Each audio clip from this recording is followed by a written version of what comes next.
আমরা দানব বলতে সাধারণত বুঝি একটি বিশাল ফ্রেমের কোনো মহা অতিকায় একটি প্রাণী অথবা প্রাণীর মতোই কিছু।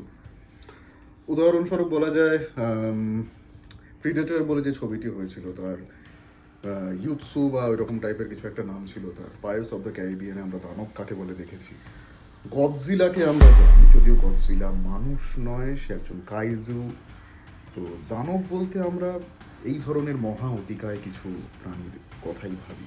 তাদের গলার আওয়াজ কেমন হতে পারে, কোনো মানুষ যখন দানব হয়ে যায় সে কেমন করতে পারে সেটাও একটু জানি আমি, কারণ আমি অনেকবার দানব হয়েছি।